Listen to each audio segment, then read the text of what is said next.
The Denver Broncos get good and bad news before a crucial must-win, gotta-have-it game on Sunday against the Houston Texans. We're going to break it all down and so much more in this video. If you're new to this channel, I break down all things Denver sports, and I'm pumped to have you on the ride. So I mentioned that this is a crucial must-win, gotta-have-it game, and we talked about it last week, that the entire AFC playoff picture hinges on this game.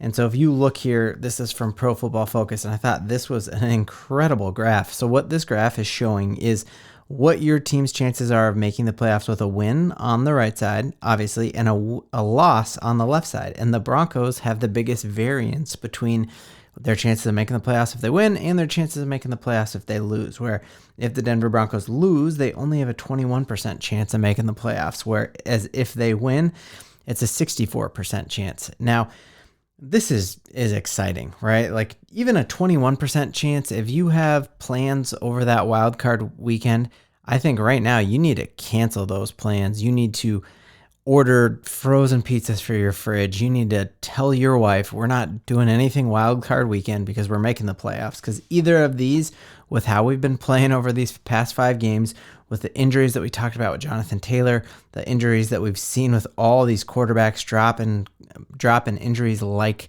crazy, that I think you need to cancel plans wild card weekend at least. And if we win this week, I think you cancel plans for those first couple weeks of January and moving into February. We got a trip planned for Super Bowl weekend. I might need to get some trip insurance on that because I am having a really, really good feeling. And I think the NFL is also having a really good feeling that as much, I think the biggest thing that the media loves is a fall from grace story. How many people in the media love to pile on making fun of Russell Wilson? Like how many articles were written about how he had an office and how he was Nathaniel Hackett's boss and how he had his own strength and conditioning coach and all that kind of stuff. And they just piled on over and over. You had other teams out there even mocking the Broncos Country Let's Ride slogan.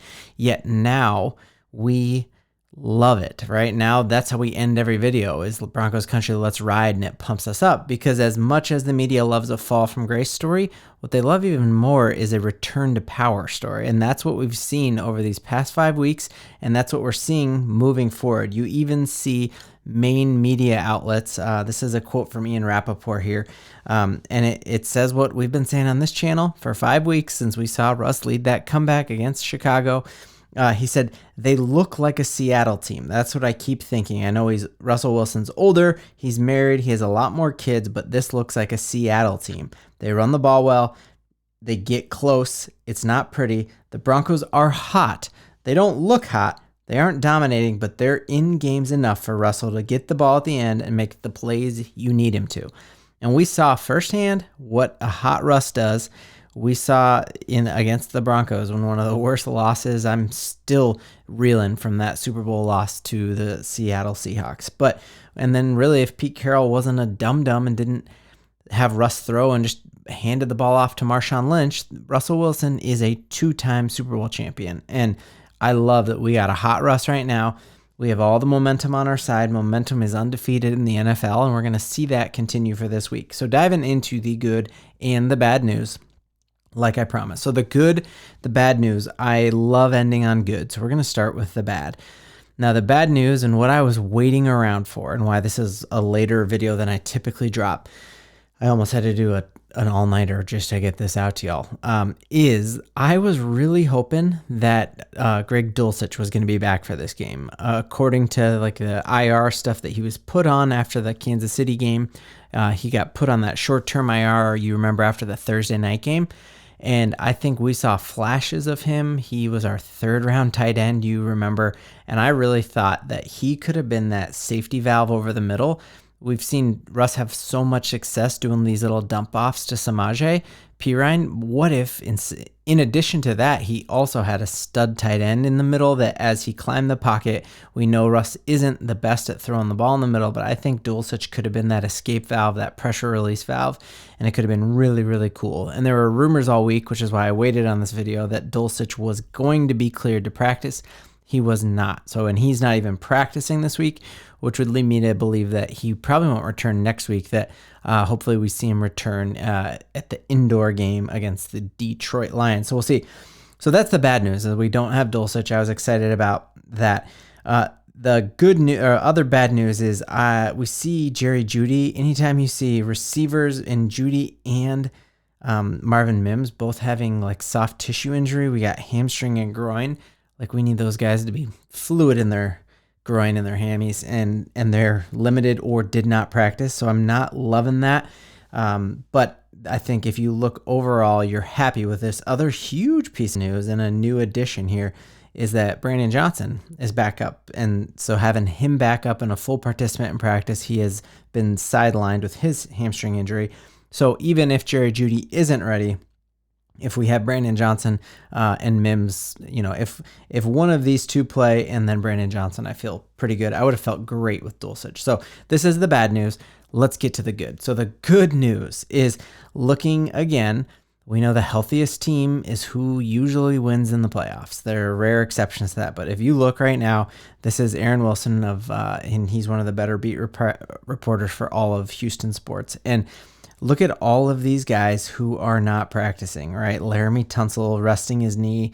You remember, he's the gas mask guy who kept dropping in the first round, and everyone thought he was going to be a really, really high pick, but was photographed before the draft with a marijuana-filled gas mask, and he kept dropping in there. So he's a great player. So the fact that he's kind of hurting is great. And then here, this is crazy that CJ Stroud has a thigh injury. So we remember last year, there were a lot of times like where Russ was hurt. He still played, but he was hurt, and we just could tell the difference. Like, you can tell the acceleration difference with a healthy Russell Wilson and when he's not. And so we never want to win because someone else is hurt, but quarterback CJ Stroud is hurt. And then the great news, and again, we never want to celebrate another team's loss, but the great news is that in that loss last week to the Jaguars, the Houston Texans also lost a former first-round draft pick, their really, really good tackle, Titus Howard. So I feel really good about DJ Jones, about our Allen just wreaking havoc up the middle. I think you don't have to worry about stopping the run with this team as much as you did with Cleveland.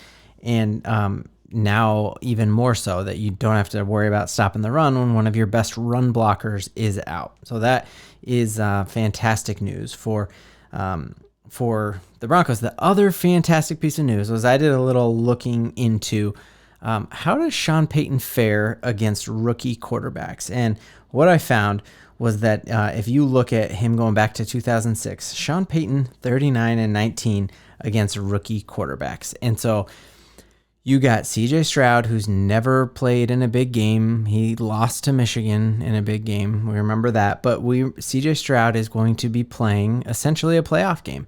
And I really like Vance Joseph and Sean Payton and their experience going against a rookie quarterback. And what's super crazy, not just a rookie quarterback, but a really, really crazy line of young, inexperienced coaches. So looking at their coaching staff, and one of the really crazy differences is most NFL teams on their coaching staff page, look at this, they list the experience. So Vance Joseph has 19 years of experience. You see our outside linebacker coach has 5 years. Our defensive assistant has 42 years of experience. And they don't even list that on the Houston Texans page. So we have a very experienced coaching staff who has playoff pedigree, who've won big games, who've been in games, who've won Super Bowls, going against a rookie head coach and a rookie quarterback. I just feel really good about it. I wouldn't say that if I didn't feel good about it. We got more coming this week all about this. Please like and subscribe this video if you're there for the ride. And Broncos country, let's ride.